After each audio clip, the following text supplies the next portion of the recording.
Aunque el imaginario colectivo asocia el narcotráfico con figuras masculinas, armadas y despiadadas, la verdad es mucho más compleja.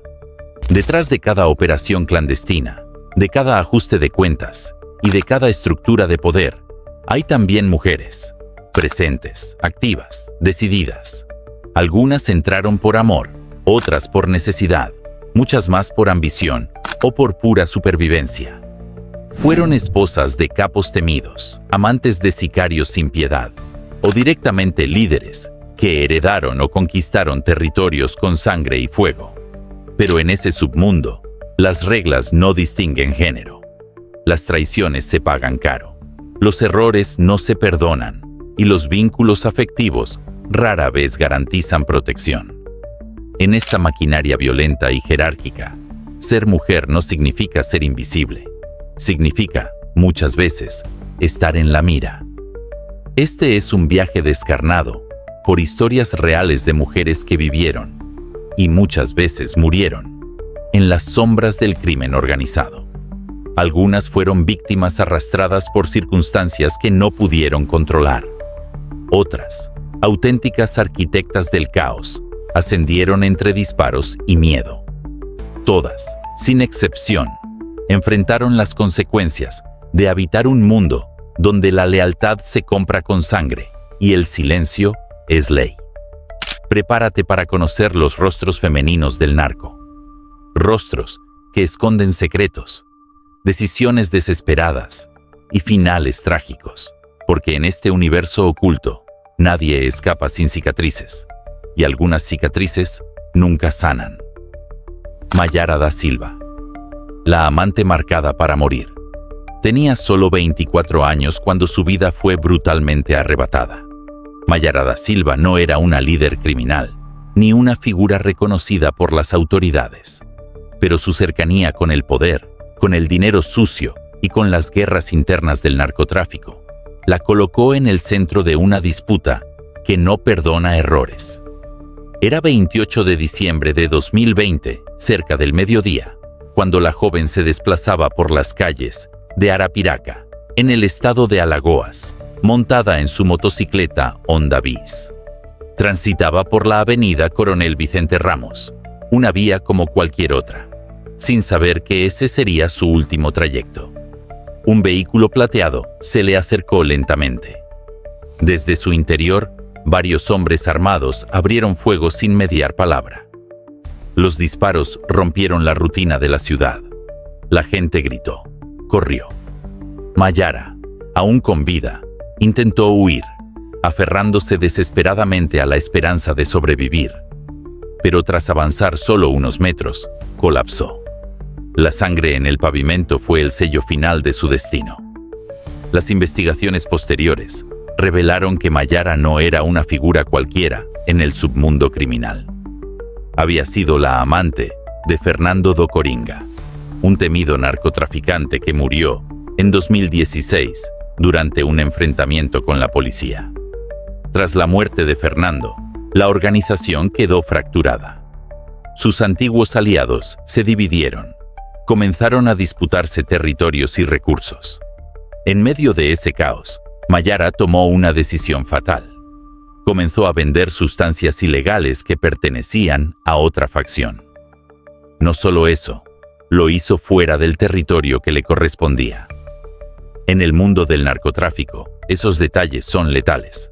No se trata solo de dinero. Se trata de respeto, jerarquías y códigos de honor criminales que, aunque no estén escritos, son sagrados. Cruzar esas líneas implica una sola cosa: muerte. El asesinato de Mayara no fue un crimen pasional ni un robo.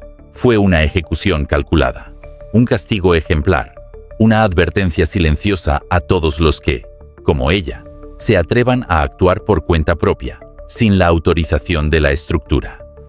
Murió sola en la calle, pero su historia resuena como un eco lúgubre en las esquinas del narco brasileño. Una historia más de una mujer que, por amor, lealtad o ambición, terminó cayendo en una red donde nadie sobrevive sin pagar el precio más alto. Karina Becerra, condenada por un no. La historia de Karina Becerra no se escribió con crímenes ni con traiciones. Se escribió con una palabra simple, directa y aparentemente inofensiva: no. A sus 26 años, Karina fue condenada a muerte por algo que, en cualquier sociedad sana, sería un acto de valor: defender su dignidad. Todo comenzó una noche cualquiera, en un bar del barrio Itaim Paulista, al este de Sao Paulo. Allí, mientras compartía una bebida con amigos, un hombre se le acercó. No era cualquier hombre. Era un miembro activo del Primeiro Comando da Capital, PCC, una de las organizaciones criminales más temidas de Brasil. El sujeto, embriagado de poder y arrogancia, intentó besarla a la fuerza. Karina lo rechazó sin titubear. No lo conocía, no le debía nada, y no tenía por qué ceder. Ese gesto, tan humano, tan justo, fue su sentencia. En el rígido y enfermo código de las facciones criminales, un rechazo público equivale a una humillación. Y la humillación, dentro del crimen organizado, se paga con sangre. Días después, Karina fue interceptada por hombres armados.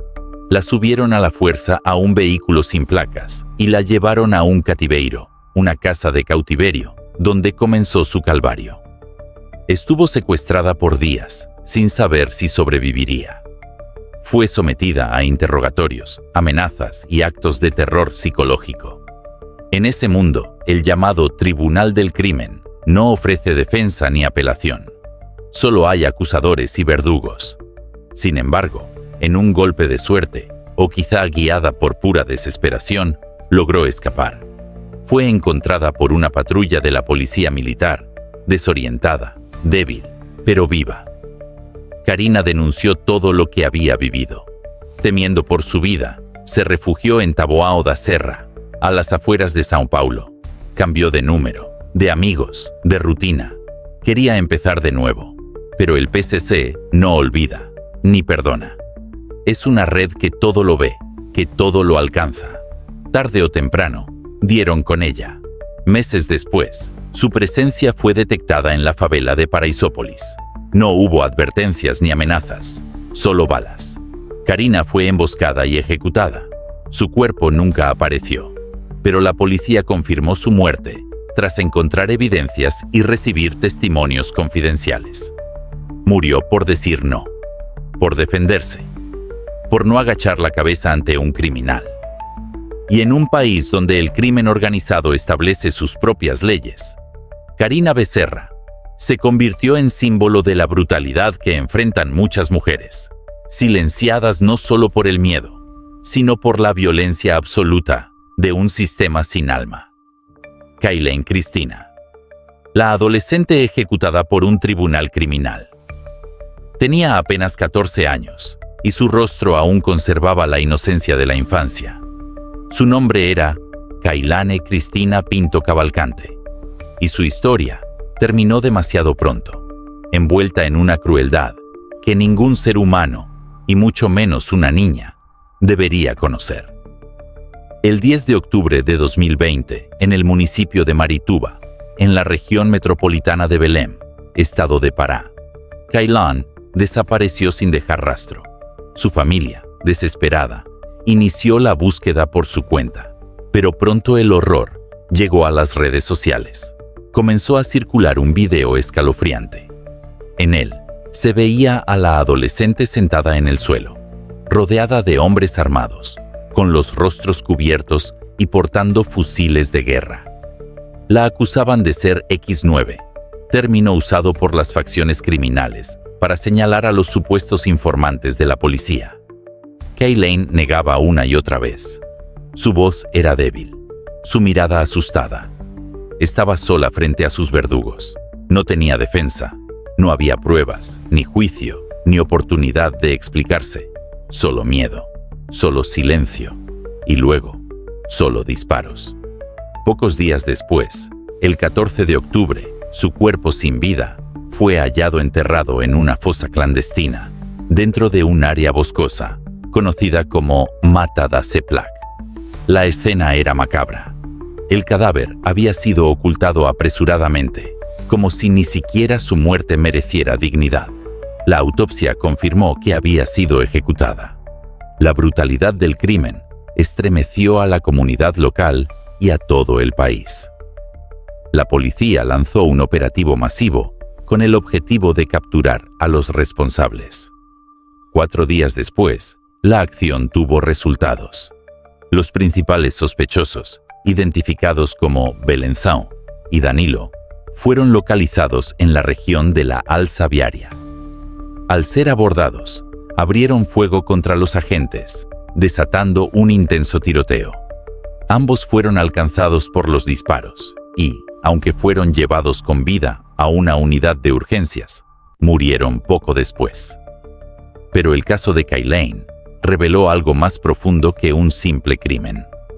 Expuso la barbarie del poder de las facciones, capaces de ejecutar a una adolescente sin pruebas, sin remordimientos, sin ley.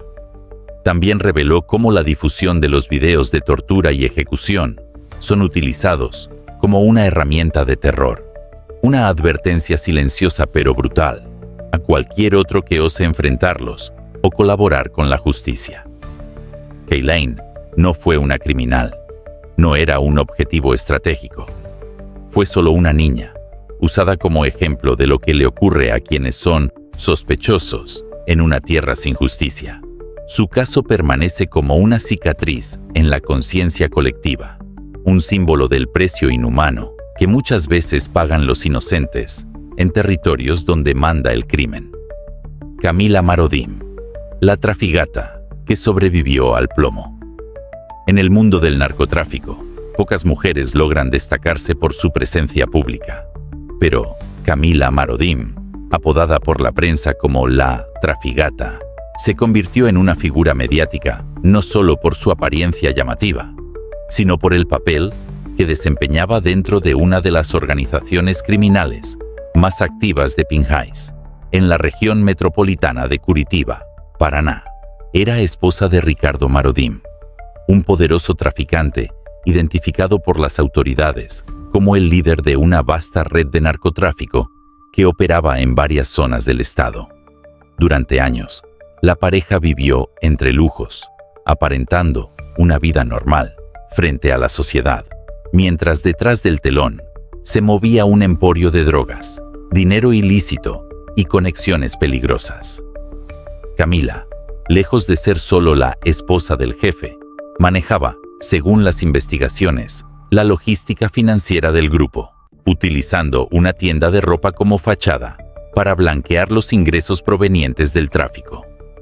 Pero el castillo de naipes colapsó la noche de una fiesta familiar.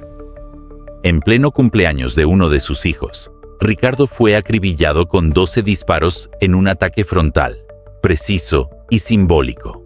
La familia quedó marcada, y Camila en la mira.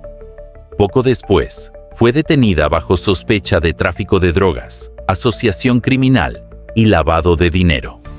Durante el operativo, las autoridades descubrieron 13 propiedades de lujo, 5 vehículos de alta gama y un Porsche que llamaba la atención por su ostentación.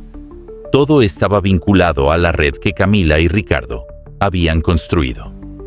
Ella pasó 40 días tras las rejas, hasta que la defensa logró que obtuviera arresto domiciliario por ser madre de 3 niños pequeños. Pero la libertad no trajo paz. En febrero de 2022, mientras regresaba de hacer compras en un supermercado, el vehículo en el que viajaba fue emboscado por sicarios que abrieron fuego sin piedad. Más de 20 disparos impactaron contra el auto. Camila logró escapar corriendo hacia su casa. Sobrevivió, pero su vida cambió para siempre. Desde entonces, vive bajo una amenaza constante. No importa si está en prisión, en casa o escondida. El mensaje fue claro. Alguien quiere verla muerta. En el mundo que alguna vez ayudó a administrar, nadie sale completamente ileso. Las cicatrices pueden no ser visibles, pero están ahí, en el miedo, en la vigilancia permanente, en la paranoia diaria de mirar por sobre el hombro. Camila Marodim es una excepción dentro del crimen. Una mujer que cayó, se levantó, fue atacada y aún vive para contarlo. Pero también es un recordatorio de que en ese universo, cada decisión tiene un precio, y no hay lujos que puedan comprar la tranquilidad de volver a dormir sin miedo. Karina Reggiani.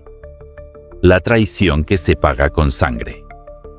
En el mundo de las facciones criminales, cambiar de bando no es una decisión, es una sentencia.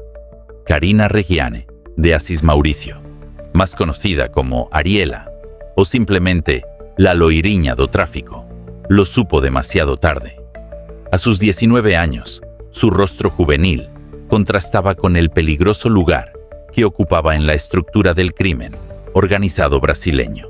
Tenía presencia, tenía nombre y, lo más importante, tenía enemigos.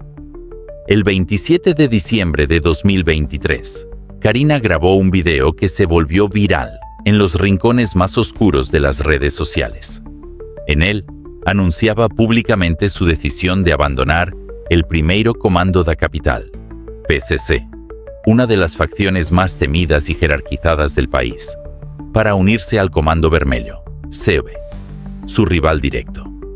La grabación no fue una simple declaración, fue una provocación, un desafío abierto a un monstruo que nunca olvida ni perdona.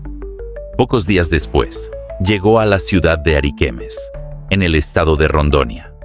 Quizás pensó que podría desaparecer allí, rehacer su vida entre sombras, lejos de la estructura férrea del PCC, pero la organización es un pulpo con ojos en todas partes. Su presencia fue detectada casi de inmediato.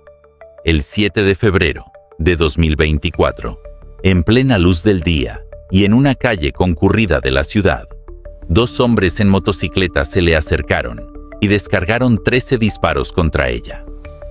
Ariela no tuvo tiempo de escapar. Su cuerpo cayó en la acera de la calle Bolivia, ubicada en un sector conocido por el comercio ilegal y el silencio obligado de los vecinos.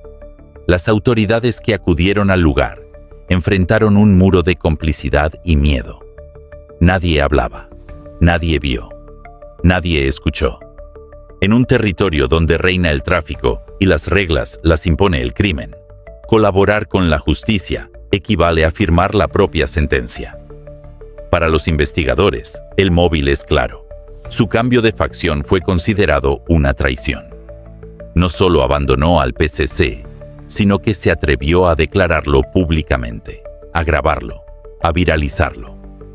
Fue un golpe a la cara de la organización, una ofensa directa al código de lealtad que, una vez roto, solo se lava con sangre.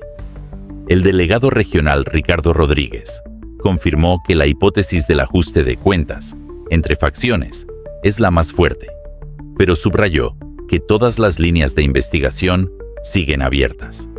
El crimen fue limpio, rápido y simbólico. Un mensaje para todos aquellos que, como Karina, piensen en cambiar de bando, creyendo que eso es tan simple como grabar un video y empezar de nuevo. La muerte de Ariela revela una verdad feroz. En el crimen organizado no hay libertad de elección.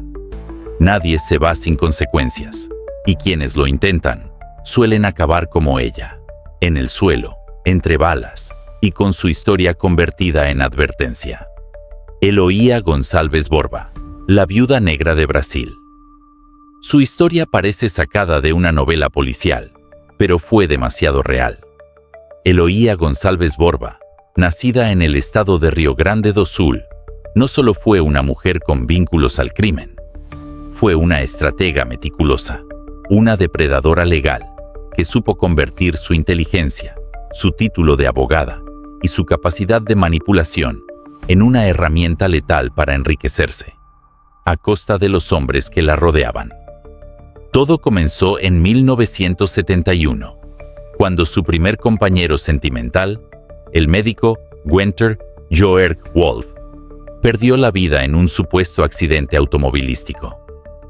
Eloía, embarazada, registró a su hija con el apellido del difunto, lo que le dio acceso a parte de su herencia. Lo que parecía una tragedia aislada fue, en realidad, el primer paso de un patrón que se repetiría con una precisión escalofriante. Años después, Irineu Duque Soares, su siguiente esposo, murió a tiros en un ataque perpetrado mientras se desplazaban en su coche en Magé, Río de Janeiro. Eloía estaba presente junto a sus hijos, pero salió ilesa.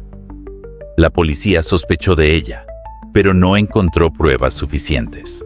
El mismo destino alcanzó a su siguiente pareja, Nicolau Saad, cuya muerte levantó nuevas alarmas. Las investigaciones revelaron que, en paralelo, mantenía una relación y un matrimonio con un coronel, incurriendo en bigamia, mientras acumulaba propiedades, dinero y poder. Cada nuevo esposo terminaba muerto. Cada nuevo crimen quedaba sin resolver. Y con cada pérdida, ella crecía, en bienes, en influencia, en impunidad. Manipulaba documentos, forjaba identidades, reinventaba historias. Se convirtió en una experta en fraudes legales y falsedad ideológica, acumulando un patrimonio millonario. Cuando la justicia finalmente comenzó a estrechar el cerco, ya era demasiado tarde. Eloía había desaparecido. Fue incluida en la lista de los más buscados de Brasil y también por la Interpol, permaneciendo prófuga durante más de 3 décadas. Se sospecha que pudo haber fallecido en algún país extranjero, pero su cuerpo nunca fue hallado. Y aunque su sentencia por el asesinato de uno de sus esposos fue reducida, en ausencia de 18 a 16 años, su nombre sigue siendo un misterio oscuro y siniestro en la historia criminal de Brasil. Su historia dejó una lección escalofriante. A veces, el mayor depredador no es quien empuña un arma, sino quien conoce la ley y sabe cómo quebrarla desde dentro. Diane, la esposa embarazada del crimen. La noche del 14 de septiembre de 2023, la vida de Diane terminó en cuestión de segundos. Estaba en su apartamento, ubicado en un condominio de clase media en el barrio Tarumá, en la zona oeste de Manaus, cuando un hombre armado irrumpió sin avisar.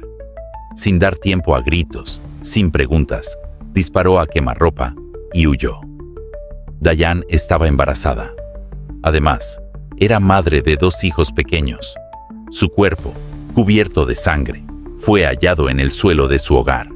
El lugar donde debería haber estado más segura se convirtió en su tumba. Los vecinos, aterrados, no supieron o no quisieron decir nada. En ese entorno, el silencio es más valioso que la justicia. Las autoridades confirmaron que Diane era esposa de un conocido líder del Comando Vermelho, CB, identificado como TH, uno de los cabecillas más activos en la región amazónica.